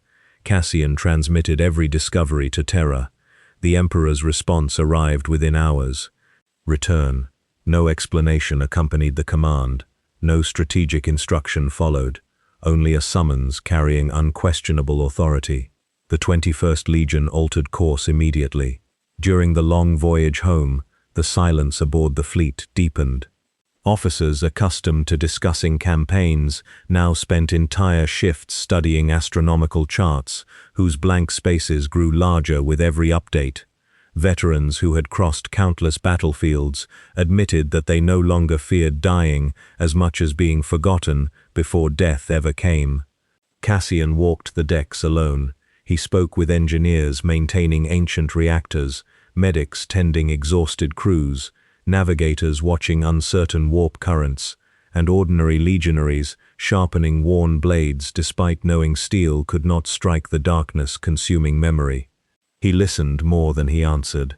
One young warrior finally asked the question many carried within themselves. If history itself disappears, what remains worth defending? Cassian regarded the stars beyond the viewing ports. The next person standing beside you. The answer spread quietly throughout the fleet. It solved nothing, yet despair retreated enough for duty to continue. Terror awaited beneath a sky crowded by orbital citadels and countless fleets gathered from every corner of the Imperium. Security exceeded anything witnessed since the earliest years of the Great Crusade. Entire defensive formations surrounded the throne world, while diplomatic vessels arrived almost daily, carrying reports of unexplained disappearances beyond imperial borders. The palace itself seemed unchanged. Only those who knew it well recognized the difference. More guards, fewer ceremonies, longer silences. Cassian entered the inner sanctum alone. The chamber surrounding the golden throne stretched beyond ordinary architecture. Towering columns disappeared into radiant heights where distant light merged with shadow. Ancient banners hung motionless, despite currents no mortal wind produced. Every step echoed across polished stone worn smooth by generations of those permitted to approach the center of imperial authority. The Emperor waited before the throne rather than seated upon it. No attendants remained. Father and son faced one another without witnesses. For several moments neither spoke. At last the emperor broke the silence. You have seen the frontier. I have. You understand more than most. I understand how little we know. A faint nod acknowledged the answer. The engine confirmed what I feared long ago, the emperor said. The darkness cannot merely destroy. It removes continuity itself. Cassian remained still. You already knew. I suspected. You sent us regardless. I needed certainty. The words carried no apology, only necessity. Cassian accepted that much. He had long understood leadership, often demanded impossible choices. Yet another question remained. How many knew? Very few. How many died while we searched for answers? The emperor did not answer immediately. Enough. Silence returned. Neither accusation nor defense filled the chamber. Only the unbearable weight carried by rulers, measuring decisions against civilizations rather than individuals. Cassian looked toward the immense throne standing behind his father. So everything becomes preservation. For now, and afterward, we reclaim what remains. Cassian's gaze did not waver. If anything remains, the emperor studied his son carefully. Do you believe I have chosen wrongly? I believe every choice now demands a price. And yours does not? It does. Then why question mine? Because yours shapes every other. The words settled heavily within the vast chamber. Many commanders challenged strategy. Few questioned purpose. The emperor walked slowly toward the towering windows overlooking Terra's endless lights. When I began the Great Crusade, he said quietly, humanity stood divided across forgotten worlds. Every isolated civilization believed itself alone. Unity offered survival. It still does. Then why does doubt remain in your voice? Cassian answered without hesitation. Because unity enforced through fear survives only until greater fear arrives. The emperor turned. What would you build instead? A people capable of standing without believing one man must carry them. And if they fail, they learn. And if learning costs billions of lives, Cassian remained silent for several moments. It already has. Neither man moved. No weapons were drawn. No raised voices disturbed the chamber. Yet the distance between them had never felt greater. One sought to preserve humanity through unbreakable order. The other believed endurance required humanity to remain worthy of preserving. Both understood the coming darkness. Neither denied its scale. They differed only in what should survive after victory. Eventually the emperor stepped aside from the golden throne, an almost imperceptible gesture. Sit. The invitation echoed through the chamber with startling weight. Cassian looked upon the immense seat, fashioned to bear the burdens of empire. He did not approach. I cannot. You refuse. I would become what I ask others never to create. The emperor regarded him steadily. You fear power. I fear forgetting why it exists. No anger entered the emperor's expression, only profound weariness. You may be right. Cassian met his father's gaze. So may you. Neither conviction yielded, neither belief shattered, yet mutual respect endured where agreement could not. At last the audience ended. Cassian turned toward the immense doors leading back into the palace. Before he crossed the threshold, the emperor spoke once more. The darkness is moving faster. Cassian paused. I know. It is no longer approaching the Imperium. He slowly looked back. It has begun approaching Terra. Far beneath the palace, ancient mechanisms hidden since the earliest foundations of the Imperium awakened without command. Deep within forgotten vaults, warning bells that had remained silent for centuries rang only once before stopping abruptly, while beyond humanity's homeworld, a single familiar star disappeared from the heavens, leaving behind not darkness, but an empty place where even memory struggled to recall that light had ever existed. The warning beneath the imperial palace spread through no official proclamation. Only a handful of individuals learned that the ancient mechanisms hidden below Terra had awakened. Their existence had long been dismissed as forgotten remnants from the earliest foundations of the Imperium, devices whose original creators had vanished before the Great Crusade ever began. None remembered their true purpose. None believed they would ever stir again, yet they had answered the disappearance of a single star. The emperor convened no grand assembly. Instead, he gathered only those whose judgment had remained steady throughout the growing crisis. Cassian stood among them beside Malcador, senior navigators, archivists, and commanders whose loyalty had been tested by impossible truths rather than simple victories. Across a vast chamber beneath the palace, ancient instruments projected shifting maps, unlike any conventional chart. They did not merely display space. They measured continuity. Silver lights represented regions where history remained stable. Dark fractures spread slowly across the projection, consuming entire sectors with patient certainty. The movement resembled frost creeping across glass. One fracture had altered direction. It now extended toward Terra. No one spoke immediately. Finally, the oldest archivist approached the display. "It is accelerating. Can its path be predicted?" the Emperor asked. "Only imperfectly." "Then show us." The projection expanded. Several converging fractures surrounded one isolated region lying far beyond established warp routes. Ancient annotations appeared beside it, translated from languages predating humanity's rise among the stars. "Ashes, beyond the veil." Malcador frowned. "I have never encountered this designation." "No surviving imperial record contains it," the archivist replied. "Only fragments recovered from civilizations older than our own." Cassian studied the distant region. "What happened there?" The answer came quietly. "No one remembers." Silence followed. The irony required no explanation. Within hours, the 21st Legion prepared for departure once again. This expedition differed from every campaign before it. No conquest awaited them, no rebellion required suppression. They journeyed toward a place that history itself had nearly abandoned, carrying only hope that forgotten answers still endured somewhere beyond ordinary understanding. The fleet crossed the warp with unusual difficulty. Navigators described currents flowing backward against established routes. Familiar beacon signals faded unexpectedly, before returning moments later. Time itself behaved strangely. Watches disagreed despite flawless calibration. Conversations occasionally repeated without anyone recognizing they had spoken the same words before. Cassian ordered every observation recorded physically. Paper, stone, etched metal, memory alone no longer sufficed. Weeks later, the fleet emerged into a region where the warp seemed unnaturally thin. The stars looked older. Their light possessed a muted quality unlike anything within familiar imperial space. Then the first impossible world appeared.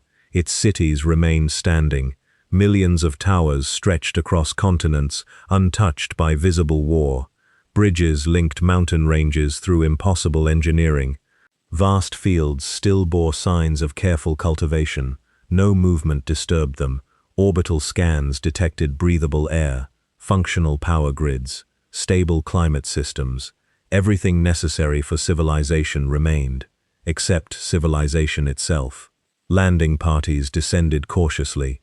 They found homes containing carefully arranged belongings.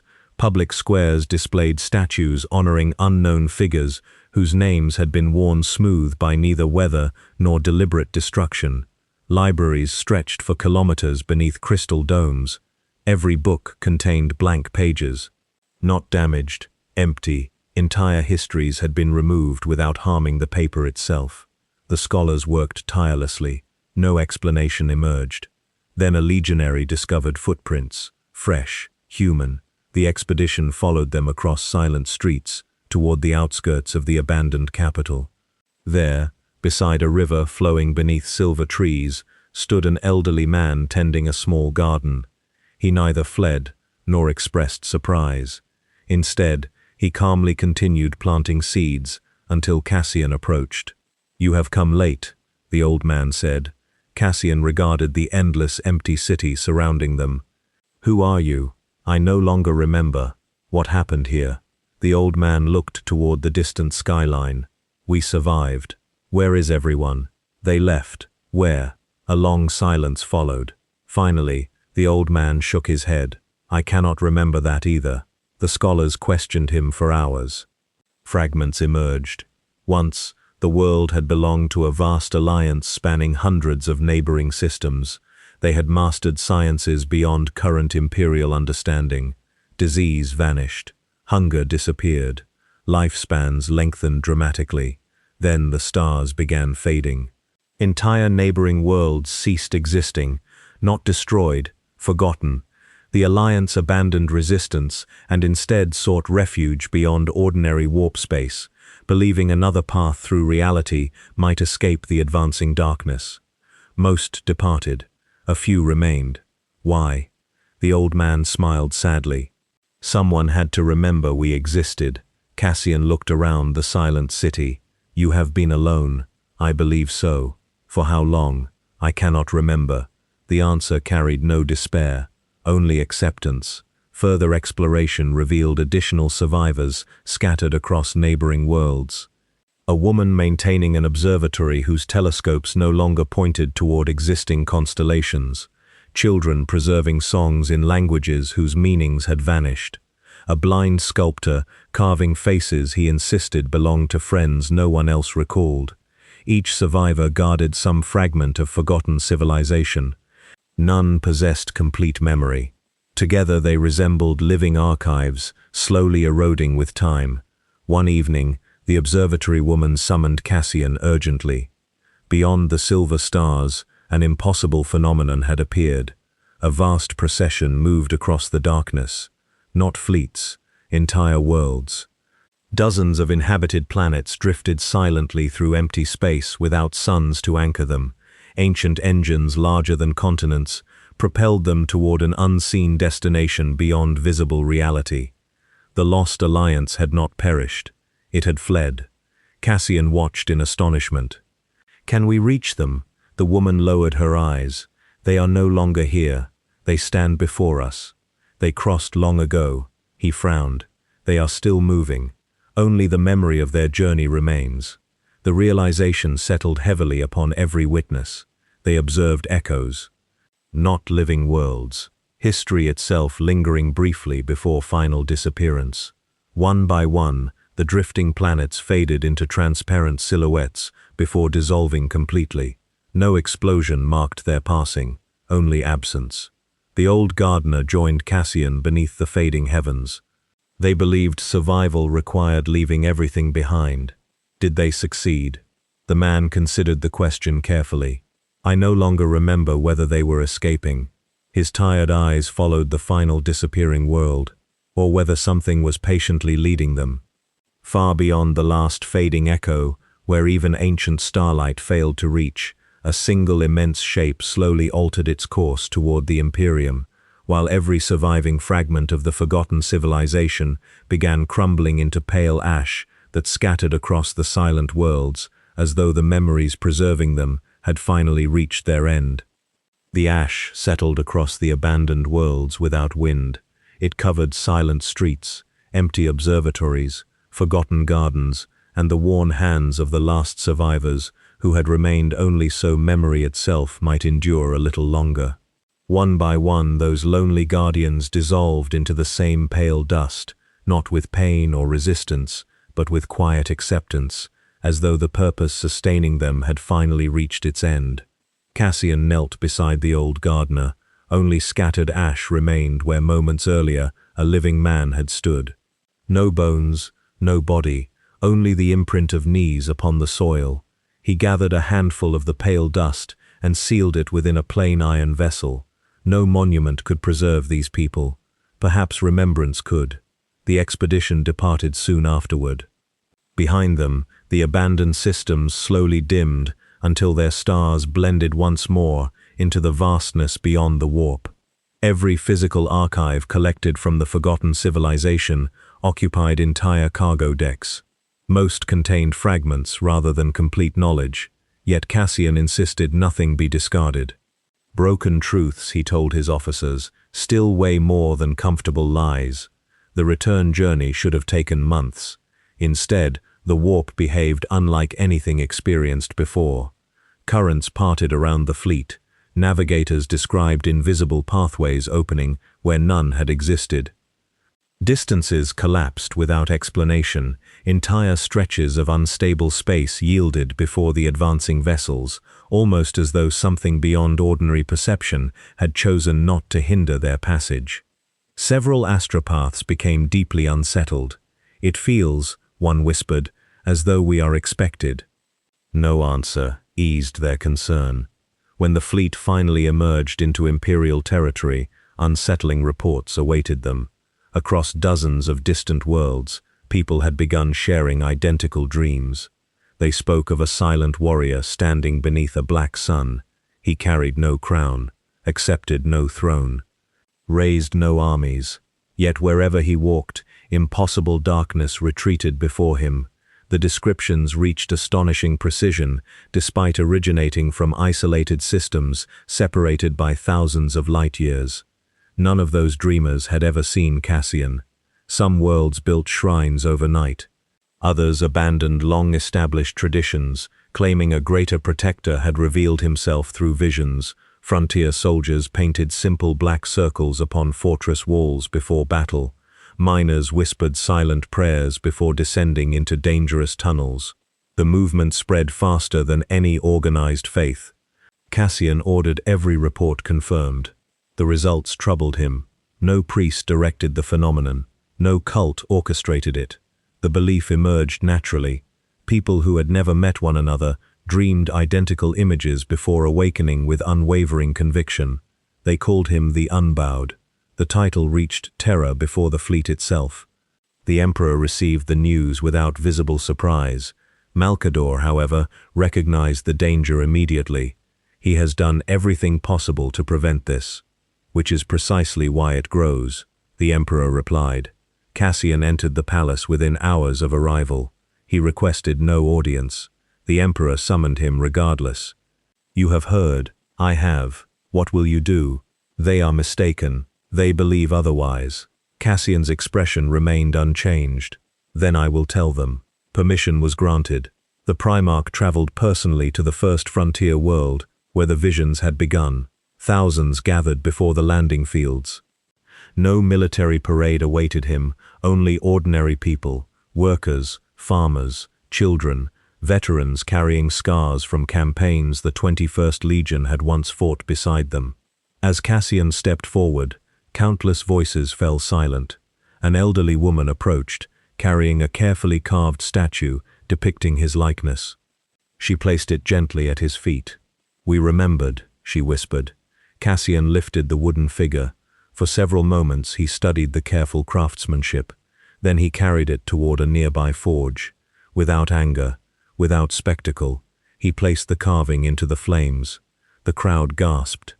"You deserve hope," he said quietly, "not idols."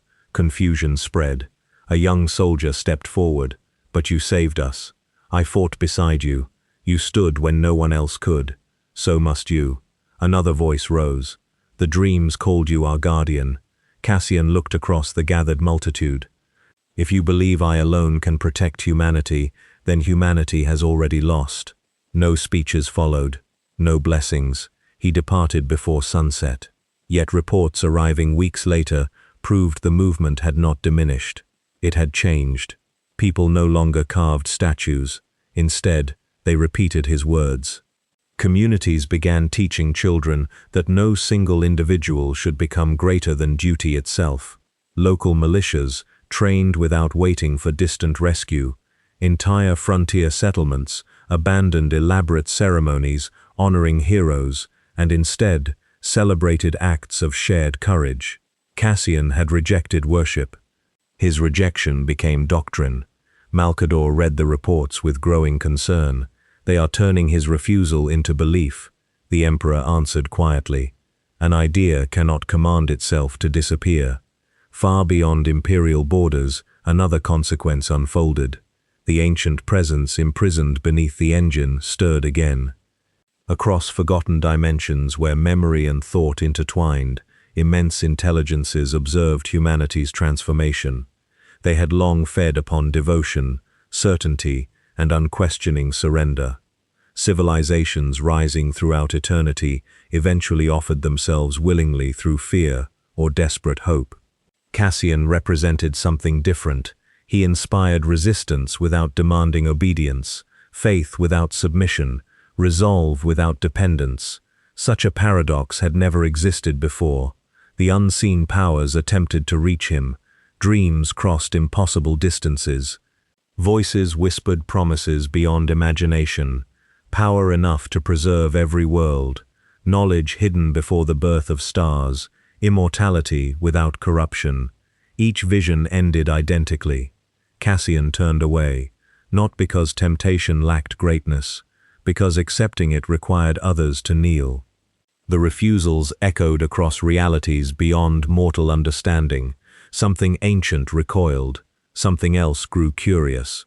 For the first time in forgotten ages, forces that had manipulated civilizations through worship discovered a soul refusing every throne offered to him. The balance shifted. Astropaths across the Imperium awoke simultaneously from terrifying dreams in which countless invisible crowns shattered into dust before reaching a single silent figure standing beneath an eclipsed sun. Then every dream ended with the same impossible image, not of Cassian ascending, but of him walking alone into an endless darkness where even gods refused to follow, while far ahead, something older than divinity slowly opened its eyes and, for the first time since the birth of memory itself, seemed to recognize an equal it could neither command nor understand. The dreams ended. The consequences did not. Across the Imperium, the silence that had once crept through forgotten frontiers now advanced openly. Entire constellations vanished from navigational charts within a single generation. Astropathic choirs reported growing regions where thought itself could no longer travel. Warp routes collapsed without warning, isolating worlds that had endured together for centuries. No invasion fleet emerged, no enemy banners darkened the skies. The galaxy simply became smaller. Each passing month, another portion disappeared beyond remembrance. The Emperor abandoned all remaining plans for expansion. Every available fleet received new orders: return, defend, preserve. The Great Crusade ended not with celebration, but with retreat toward humanity's surviving heartlands. Many commanders resisted the decision. Others welcomed it with weary relief. The 21st Legion required no explanation. Cassian had recognized long before that the final war would not be fought over ambition, but endurance. The imperial frontier steadily contracted until one immense defensive network remained. Thousands of fortress worlds, millions of orbital platforms, endless fleets arranged in layered formations surrounding humanity's greatest concentrations of life. Military historians would later remember the line by a single name: the last fortress. Every surviving legion contributed warriors. Former rivals stood beside one another upon walls they had never imagined defending together. Old philosophical disagreements dissolved beneath approaching extinction. No one asked who deserved glory, only who could still stand. Cassian traveled continuously across the vast defensive line. He inspected civilian shelters before reviewing artillery batteries. He strengthened supply routes before discussing battle plans. He ordered archives duplicated endlessly upon paper, stone, engraved metal, and living memory through teachers entrusted to carry history by voice alone should every machine fail. Some officers questioned the effort. If the fortress falls, one remarked, no archive will matter. Cassian answered quietly, if even one child remembers who we were, humanity survives another day. The first assault came without warning, not through armies. Stars bordering the fortress simply ceased shining. Observation stations watched entire systems fade into impossible darkness, while every defensive sensor reported no hostile vessels approaching. Then came the absence.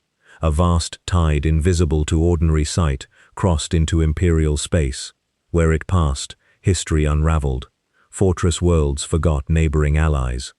Fleet commanders struggled to recall long-established battle doctrines. Veteran soldiers stared at familiar weapons as though seeing them for the first time. The defensive line wavered. Cassian activated preparations decades in the making. every command transferred simultaneously through redundant systems. Written orders, messenger craft, signal fires upon planetary surfaces, spoken chains of command repeated by human voices across trenches, corridors, and fortress walls. When digital records failed, memory endured. When memory faltered, written words remained. Humanity adapted. The advancing silence slowed. Not stopped. Slowed. Across the defensive network, countless ordinary people became the true guardians of civilization. Teachers recited history each sunrise. Families memorized the names of neighboring worlds. Children learned songs preserving ancient victories no archive could safely contain.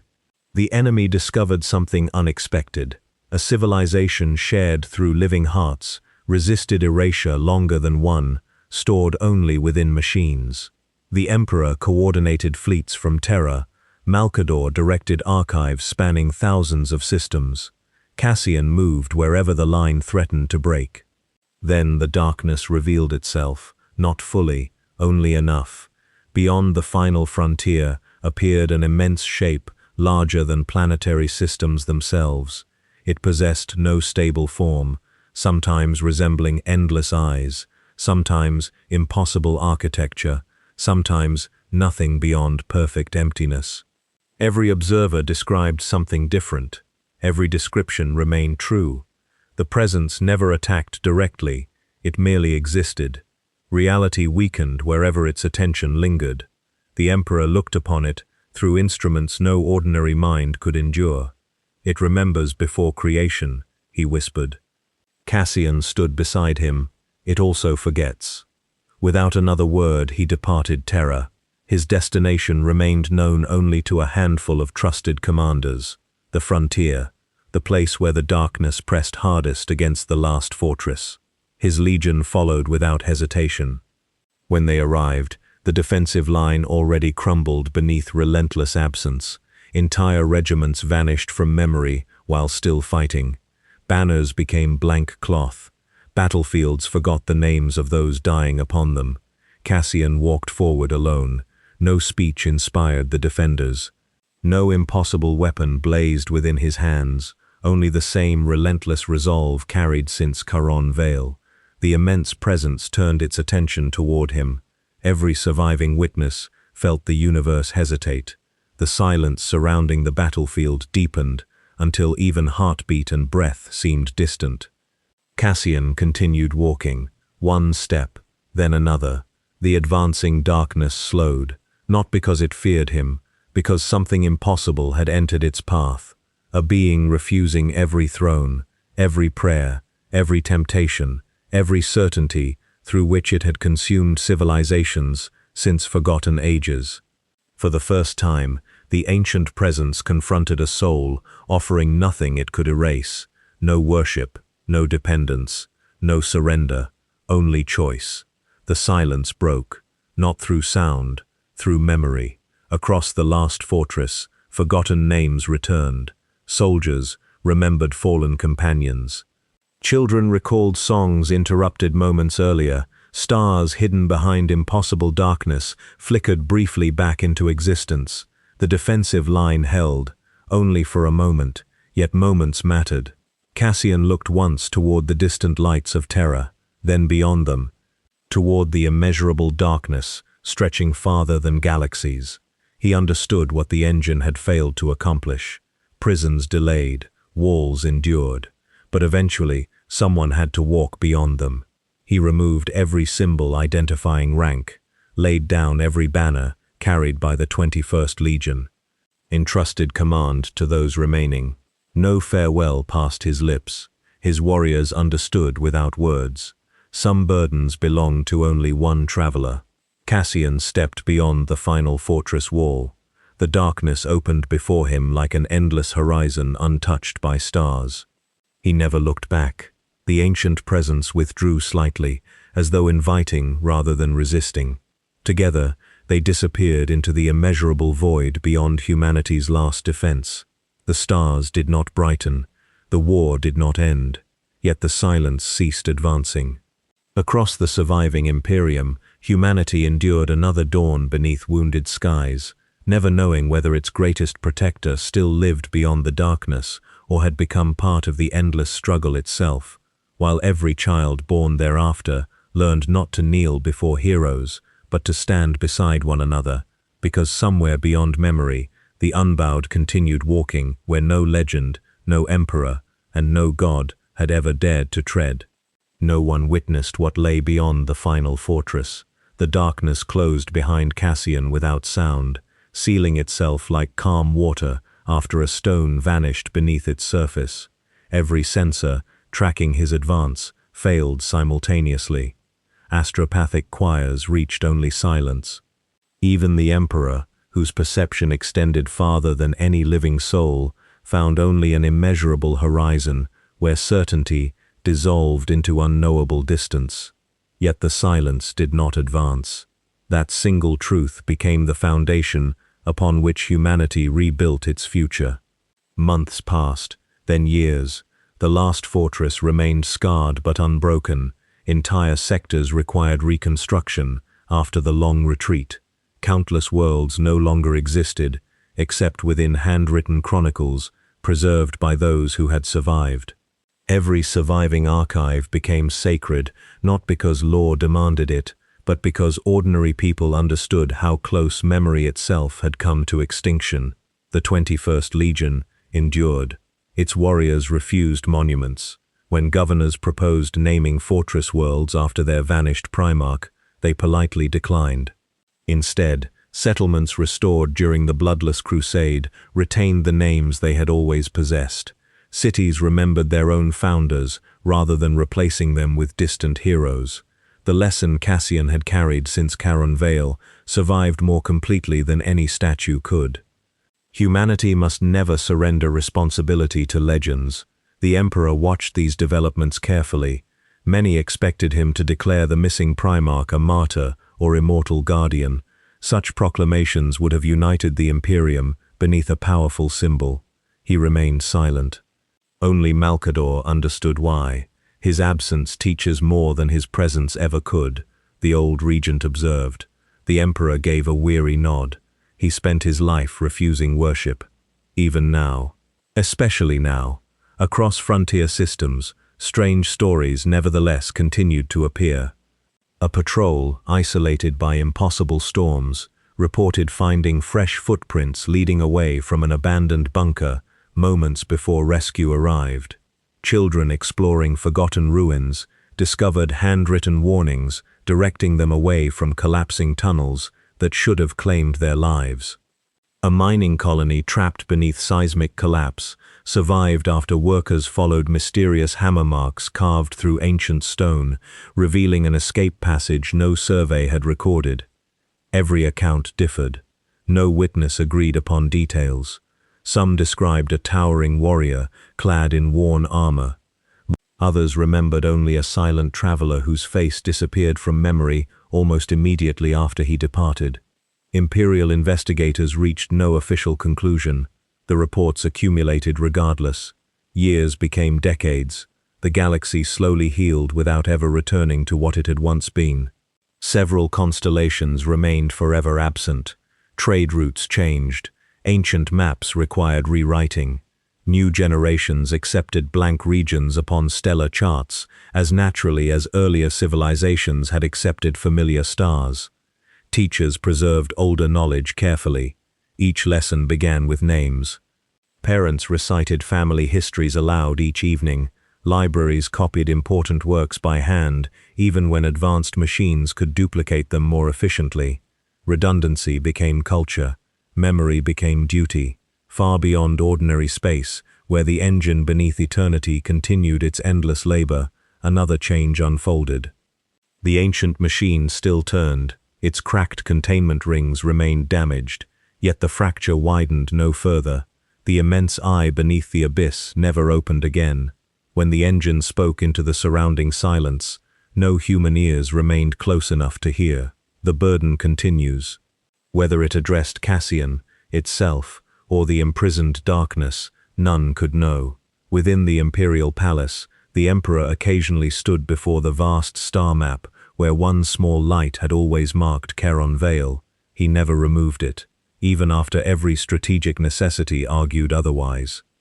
One evening, Malcador entered quietly. "You still expect him?" The Emperor considered the distant frontier before answering. "No." "Then why leave the marker?" "Because expectation and remembrance are different." No further explanation followed. Centuries would eventually transform certainty into legend. Poets imagined impossible battles beyond creation. Soldiers exaggerated tales of a warrior holding back eternity with blade and will alone. Priests, despite every lesson he had left behind, occasionally attempted to elevate the unbowed into a figure of devotion. Each attempt faded, not because authority suppressed it, because ordinary people remembered his final teaching more faithfully than institutions ever could. "Stand, do not kneel, carry one another." The words survived unchanged, while every embellishment gradually disappeared. Somewhere beyond the last surviving stars, Cassian continued walking. Whether days or ages had passed possessed no meaning there. The darkness surrounding him no longer resembled an enemy advancing toward conquest. It resembled an endless wilderness, through which forgotten civilizations echoed like distant voices carried by unseen winds. He encountered remnants of histories erased before humanity's first fire, ruined gateways leading nowhere, silent oceans reflecting stars that had never belonged to his universe, cities constructed from memory alone. None endured. Each dissolved quietly after being acknowledged. He understood at last what the ancient presence truly was. Not hatred, not malice. It was the inevitable emptiness awaiting everything once memory surrendered its hold. It did not choose destruction, it simply remained. And because it remained, someone else had to remain as well, not to defeat it forever. Perhaps such victory had never been possible, only to ensure that every generation gained another dawn in which to remember those who came before. Cassian neither claimed triumph nor sought escape. He walked onward without expectation of return. Behind him, the path never closed completely. Somewhere, impossibly far away, humanity still lived. Children still learned forgotten names. Families still gathered beneath wounded constellations. Builders still raised walls. Teachers still preserved stories. Ordinary people still refused to surrender one another to silence. That was enough. The Imperium endured, not because its greatest warrior conquered the darkness, but because he taught humanity that survival was never the work of one legend alone. And in the endless places beyond history, where even memory eventually failed and every road disappeared into unknowable night, the last footsteps of the 21st Primarch continued forward without hesitation.